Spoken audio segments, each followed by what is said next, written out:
What is good, YouTube? It's your boy, the Lost Backs, and today I got another video for y'all. Today we got making the case for Michael Jordan as the GOAT. This video was requested by a subscriber. Now, if y'all want any of y'all videos requested for me to react to, man, just hit my comment section below to any video, and I'm gonna get right back to y'all, man. I'm gonna deliver for y'all. So this video is the content creator is Clayton Crowley. So shout out to him for this video. Before we start this video, however, make sure, if you haven't done so already, make sure you comment, like, and subscribe to the video. Hit that post notification bell every time I drop a new video. Follow my Twitter, Instagram, and TikTok links. All of them links will be down below, and I'm gonna have this video link down below as well, man. So without further ado, let's get right to it. Oh man, this is a long video, like 26 minutes.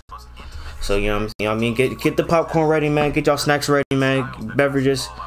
You know, it's gonna be a while. But it's all good though.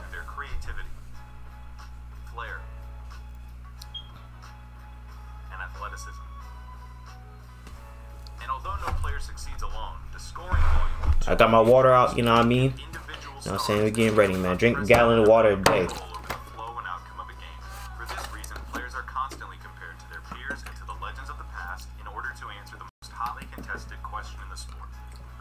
To ever do it. For many, the question is redundant. Maybe even only one right answer. Their answer. Others might have their own personal stance, but acknowledge one or two alternatives. But I believe that there's much more nuance to the question of greatness and more answers to it than you might think. Yeah, me personally, I think, you know, Jordan's the GOAT, you know. It's not enough against LeBron, you know what I mean?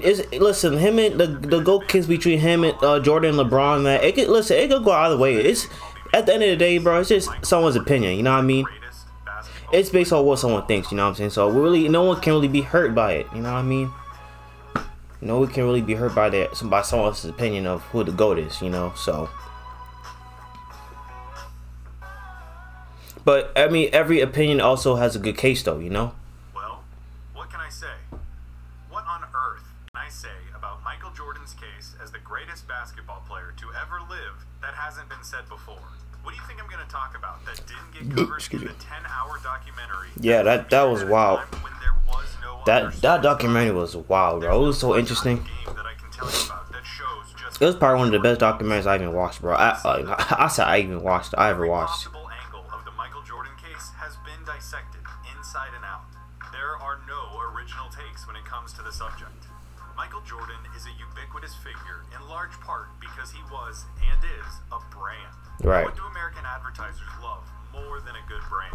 The good people at McDonald's, Nike, Gatorade, and the NBA itself succeeded in making sure that damn near everyone in the world knew that Michael Jordan played in the NBA and that he was a winner. I mean, honestly, when you see the number 23 anywhere, don't you immediately think of Michael Jordan? Of course. Even if you're a LeBron fan, you have to admit that that is Michael Jordan's number.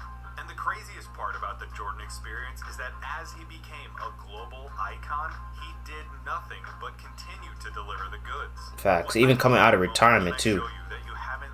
Like twice. Well, actually the second time around it wasn't the same, but you know, when he came out of retirement the first time, yeah. The free throw line dunk. Pouring in a record 63 points against the 86 Celtics. The shot. His spectacular move. The shrug. The double nickel against the Knicks. The flu game. Passing to Steve Kerr for championship number 5. Yeah. These are sequences and moments burned into every basketball fan's consciousness. Every one of those moments served to propel Jordan higher and higher in the cultural zeitgeist until he was one of, maybe, the 5 most famous human beings on the planet.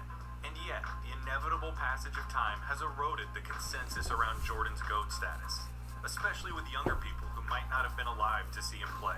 That's not to say that there aren't young people who don't see him as the GOAT, but it's not as airtight as it once was.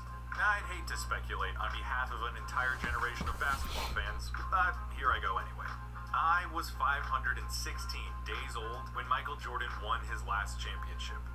I can't remember much about I wasn't even alive. I think that people who didn't live through Jordan's prime are a little tired of hearing how great he was. Of course, people want to be alive to see greatness. They want to be able to say, I saw the best ever. makes it right, but it's part of the explanation. The other part is that Jordan's celebrity seems to cloud everything he did. At times, it feels almost like propaganda. How many times have you seen this? Some basketball account on Twitter or somewhere on the internet celebrates the anniversary of something that, say, Wilt Chamberlain did. And in the comments, somebody says something like, Wilt Chamberlain, the most dominant player I ever saw. And then someone comes back unfailingly and says, in all caps, did you never see Michael Jordan play? It's not just that you have to acknowledge Jordan as the GOAT. It's that you cannot talk about the merits of anyone else's case. The internet would have you believe that Michael Jordan won every game he played and made every shot he took. And that kind of talk breeds resentment from people who want to appreciate other players' accomplishments. Because he wasn't perfect. He didn't win every game. True. He didn't make every shot. And you can have a debate about who the greatest of all time is. Right. Clayton, what the heck, dude? I thought this was supposed to be a video about why he is the GOAT. It is. Yeah, let's hear why. That's how this is gonna go. I'm not going to try to convince you that he was perfect, because if you can separate the legend and the basketball player, it's more than enough. Oh, and by the way, we're going to ignore his Wizards career as much as we can. Yeah. It's just the right thing to do. Yeah, I guess you can. I guess you can. In 13 seasons with the Chicago Bulls, Michael Jordan was a 6-time champion, 6-time Finals MVP, 5-time regular season MVP, a 12-time All-Star, was selected to 10 first-team All-NBAs, made second-team All-NBA in his rookie season, was the Defensive Player of the Year in 1988, had 9 All-Defensive first-team selections, was a 10-time scoring leader, and in college won the 1982 NCAA Championship and was named the 1984 NCAA Player of the Year. Without a word of analysis. Oh, so it's college stats count too? One of the most decorated and successful I know that. in history. Jordan's case is, Cause I thought like college is just college, you know what I mean? But I guess if you want to add the college stats into it, I guess it makes sense. First and foremost, Jordan might well be the greatest scorer in basketball history. Ignoring his 2 years with the Wizards, Jordan's scoring average was 31.5 points per game. Damn.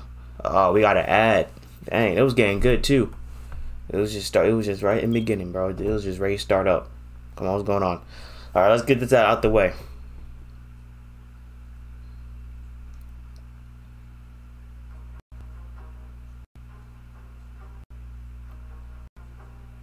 What is this? What is this? Oh, it's a bunch of babies. Like, is that what it is? What? Man, I don't care about that. Come on. Let's get back to the video. All right. Michael Jordan in a Bulls jersey scored more points on an average night than any other player ever.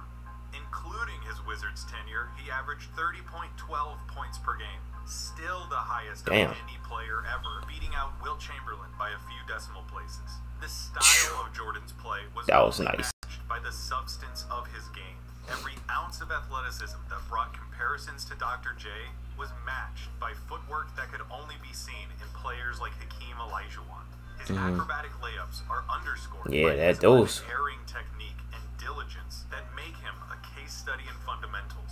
At his peak, he tortured guards in the post, eluded big men with his electric first step, developed into the best mid-range scorer of all time, and ran Phil Jackson's triangle for all it was worth. Yeah. He had nearly every offensive facet of the game in his toolbox, and he pulled out that toolbox every night. He has the highest usage rate of all time, scoring in volume on a nightly basis. But he also pushes advanced metrics and efficiency stats to their Jordan was a workhorse, man. The highest player efficiency ranking ever, the highest offensive box plus minus ever, the 5th most win shares, the most win shares per 48 minutes, an outstanding true shooting percentage, and so on. I'm not gonna lie. A lot of this information is a lot of process. Oh man, it's a lot of process. But that's how great he was. With such pristine efficiency, his opponents were allowed little reprieve on the other end of the floor, as Jordan quickly developed into one of the league's premier defenders. In 1988, Jordan led the league in scoring with 30 Damn. won the MVP, and was named Defensive Player of the Year after leading the league in steals. That's tough. Jordan defended opponents like a shark smelling blood. He forced bad passes, contested shots, leapt passing lanes, all while talking enough trash to sell a pay-per-view fight. There might not have ever been a more nightmarish matchup on both ends of the floor. He could go into games, tell his own team to stay out of the way. Damn, he patted shot at 3 people. Put that guy in a straitjacket the second he crossed half court. And yet, despite the ungodly amount of energy that he must have expended every night, Jordan was one of the most durable and consistent players of his generation. Aside from his injury-shortened '86 season and his mid-season comeback in '95, Jordan never missed more than 4 games in a single season. In 8 of his Chicago seasons, I mean, he was always there. all 82 games. Like, he was always there. Like, even though you know what I'm saying, I mean, sports is a game of injuries and bruises and bumps, you know what I mean, but you fight through it. Love a player who keeps the other team from scoring points. When you put those two things together, the best scorer ever and one of the most tenacious defenders in history, you get Michael Jordan, whose peak reaches into uncharted airspace. Michael Jordan, at his best, was better than everyone. Plain and simple. He would score, defend, and play in such a way that made winning second nature. No one else has ever tasted the air at the top of peak Jordan. Once he got to the top of that mountain, he was looking down at everyone else. But what about before then, I hear the skeptics among you ask. And that's a fair point. He wasn't always that guy. Before the Bulls broke through in '91, Jordan suffered defeat in the playoffs to the Milwaukee Bucks, the Boston Celtics, and most memorably, the Detroit Pistons. Right. I've seen this misconception that those losses all took place while Jordan was still basically on his own without Phil Jackson and Scottie Pippen, and that's obviously not correct. All 4 of the Piston losses took place while Scottie was on the team, and in 1990, Phil Jackson was the coach, and the Bulls won 55 games, just 4 fewer than the Pistons. You can blame it on whatever. Injuries, the Pistons' patented Jordan rules, and even they roughed him. They beat him. Well, they whooped on him. That Michael Jordan's Bulls lost in the playoffs early in his career. However, you can't stop the conversation there. Yeah, the Bulls got swept by the '86 Celtics, but come on. That team is pretty universally regarded as Bird's best team. Yeah, that's the thing too. Some of the people, they be like, yo, I think some people discredit like Jordan. But you gotta realize the team he was losing to, bro. Some of the teams he was losing to, bro, like they're all-time great teams. Like, Celtics also made the finals. So did the '88 Pistons, and the '89 Pistons, and the 1990 Pistons. Of Jordan's 6 pre-title playoff losses, 5 of them made the NBA Finals, and 3 of them ended up winning the whole thing. Their losses, nonetheless. But it wasn't like he was being beat by the Washington Generals. Right. He was losing and sharpening his teeth against the best. For whatever like all-time great teams. Like, what can you do about that? You know what I mean? With Jordan's claim to the throne is the fact that he played for the most decorated coach in basketball and with the best sidekick in sports, along with a team that did their jobs to a T and bought into the team. As for Scottie, there are some people out there who would have you believe that Scottie Pippen was nothing more than a glorified role player. They'll say he didn't have the game to carry a team to a title, and he didn't have the aptitude to spend too much time in the spotlight. They'd have you believe that Scottie Pippen was nothing without Michael Jordan. And that's ridiculous. Yeah, that's crazy. Disagree with me. But for my money, Scottie Pippen is the best perimeter defender imaginable. He combined size with uncanny court vision a la Bird and LeBron, knew exactly when to pick his spots and when to defer, and brought a component of selflessness and fraternity to the Bulls that might not have existed otherwise. He was approachable and likable, the counterbalance to Jordan's unyielding intensity. Most importantly, Scottie accepted and flourished in his role. Yeah, even when Jordan left and it was just like Scottie on the team, I mean, the Bulls still weren't bad, you know, they were still a good team. Michael Jordan didn't win those championships alone, and those guys, you know what I mean? Like, even though they wouldn't like make it far in the playoffs, they were still a decent team, dude. They were still a playoff team. And see how it changed under Jackson. Guys like Mike, Kobe, and Wilt all approached basketball in a similar way, in that they felt that the best chance their team had to win was for them to have the ball in their hands as much as possible. These days, we'd call what they did iso ball or hero ball. Isolate against the defender, tell everyone to get out of the way, and beat your man one-on-one. Watching Mike's early years, it sticks out, painfully at times. shooting over triple teams, refusing to give the ball up. Yeah. If a teammate had an open look. Kobe patterned his game after Jordan, and you can see the same tendencies. Will was, of course, a prolific scorer and record setter in his own right, and did so in a manner that gained him the reputation of being selfish. But with Jackson's philosophical, I mean, that was a different era.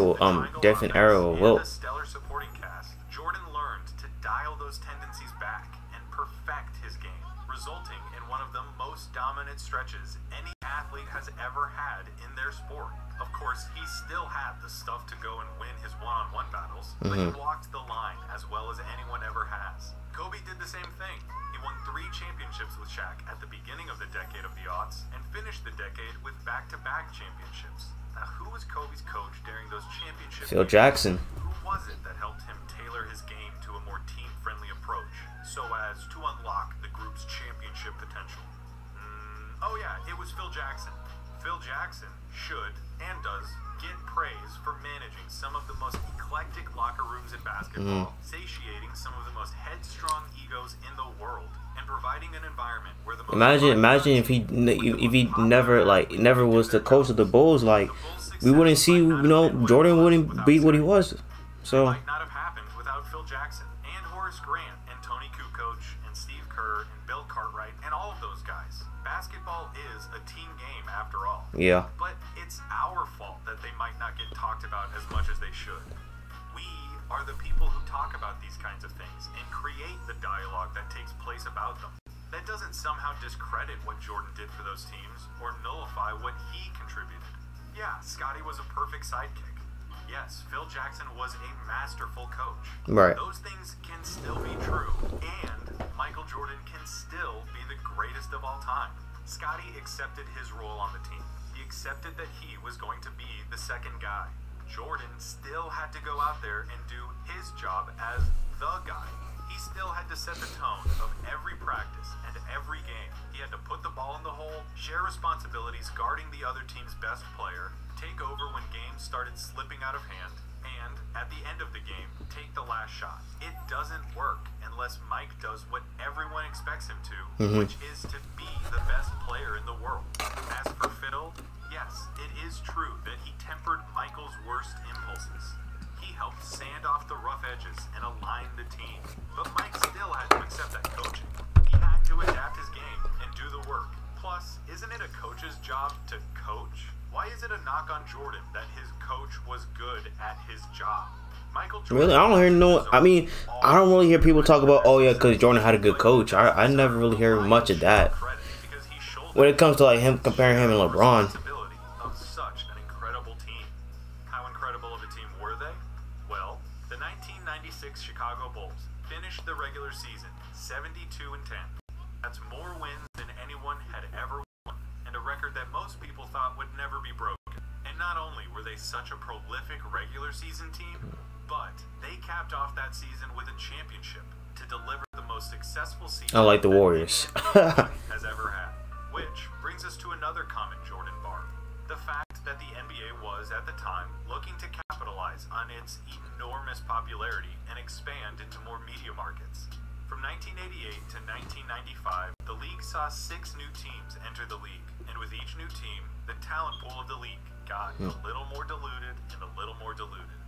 As far as I'm concerned, this is a perfectly valid point to bring up when discussing whether or not 72 wins validates the 1996 Bulls as the best basketball team of all time. I don't think it disqualifies them in the same way that I don't think that just taking 72 wins at face value automatically puts them at the top. But when people try to say that Michael Jordan played in a weak era or didn't face tough competition, it makes me want to pull my teeth out. I swear, bro, it doesn't make sense, bro. Like, come on now. So, who was he beating once his reign began? Right, like, come on. Starks, Charles Oakley, and Patrick Ewing on the New York Knicks, the Bad Boy Pistons, Magic Johnson, Clyde Drexler, Dominique Wilkins, Charles Barkley, Alonzo Mourning, Larry Johnson, Tim Hardaway, Shaquille O'Neal, Penny Hardaway, Gary Payton, Sean Kemp, Chris Webber, John Stockton, Karl Malone, and Reggie Miller. Basically, bro, anybody who says that Michael Jordan didn't have competition or he played in a weak era, bro, you've never watched a day of basketball in your life. Every relevant basketball player from the 1990s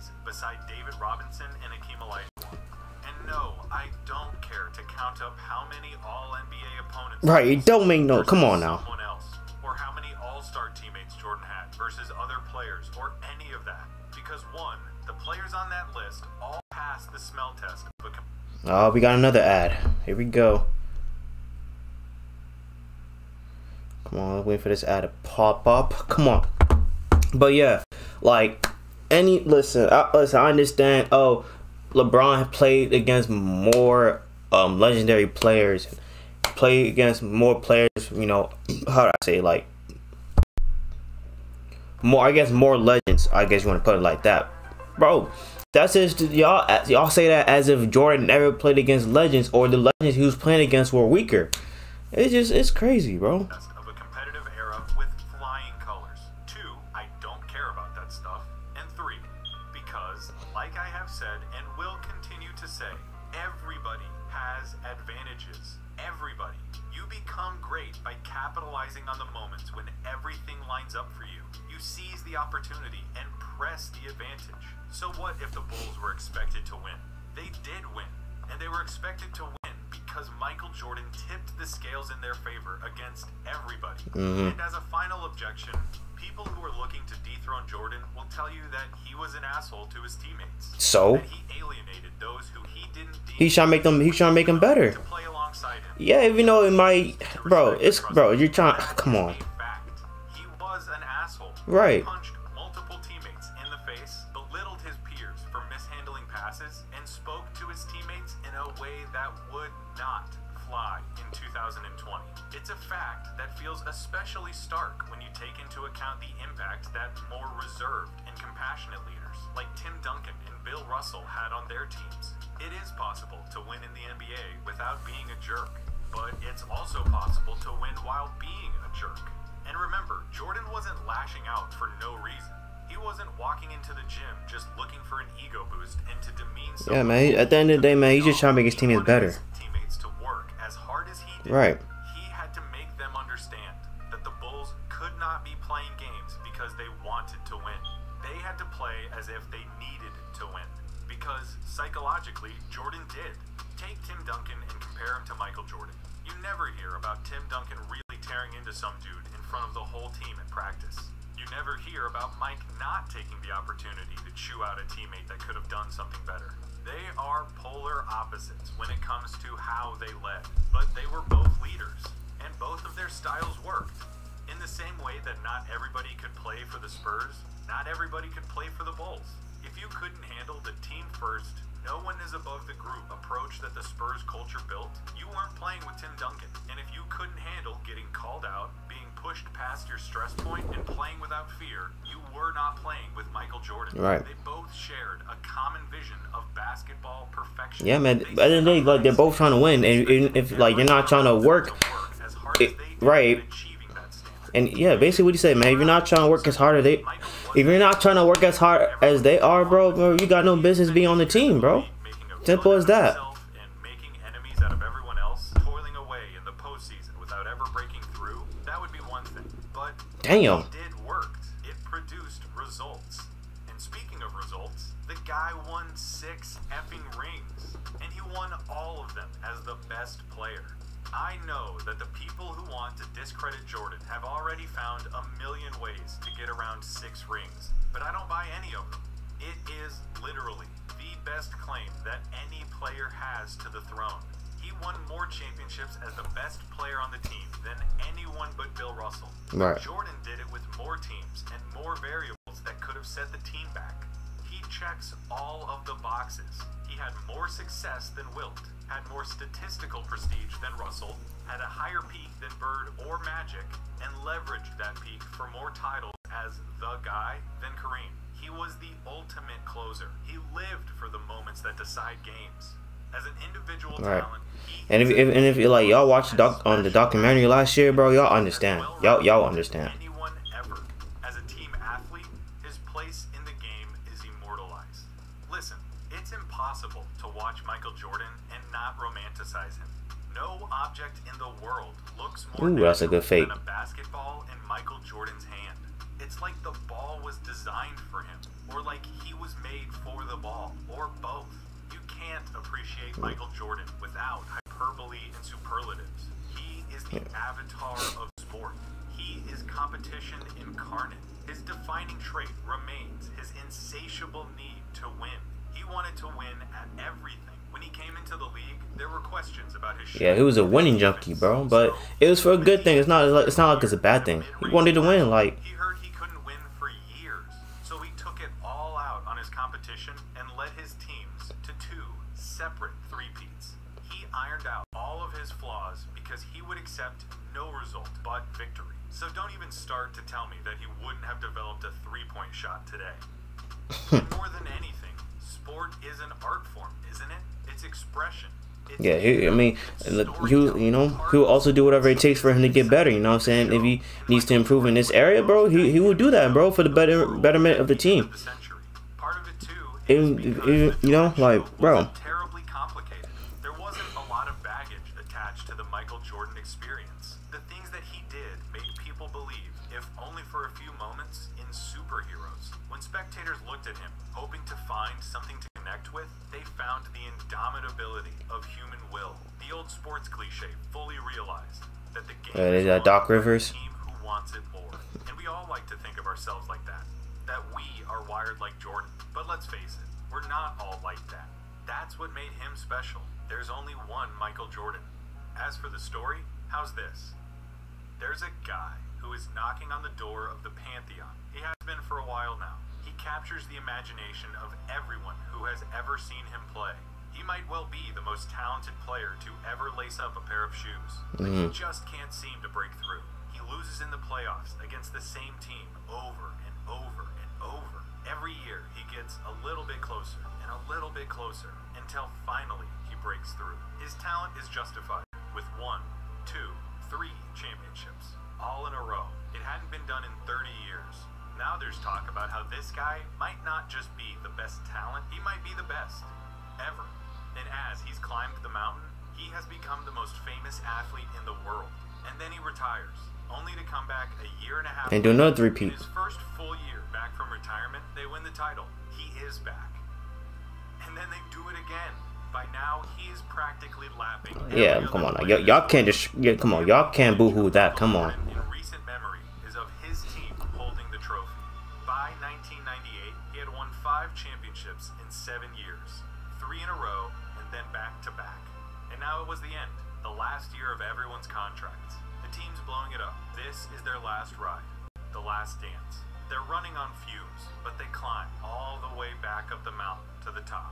They're back in the final. If y'all haven't watched The Last Dance, man, I suggest y'all watch it, bro. Never been bigger. The pressure has never been heavier. In Game 6, on the road, looking to wrap up an unprecedented second three-peat in a game with more people watching than in any other game, it goes down to the wire. The Utah Jazz won't go away.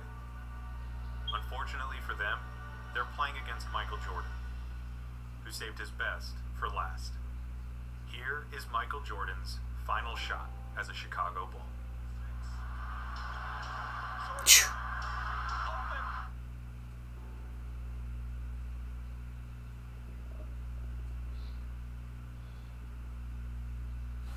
That's another video.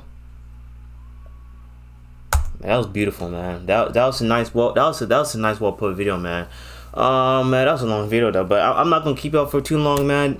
You know, for y'all LeBron fans, you know what I mean, I got y'all. I'm gonna do a video I'm gonna do a video on LeBron too, so you know what I mean, y'all stick around for that later on. But yeah, man, I agree with everything he said, bro. Like, you know what I mean, for why Jordan's the GOAT. Can't really complain. I won't say I can't complain, but I won't refute any of those points. All of those points are all well on point, you know. So yeah, man, tell me what y'all think, man, in the comment section. The comment section down below, man. What other videos do you want me to do? You know what I'm saying, react to or whatnot, man. Yeah, man, I think this is about it. So yeah, man, I'm out.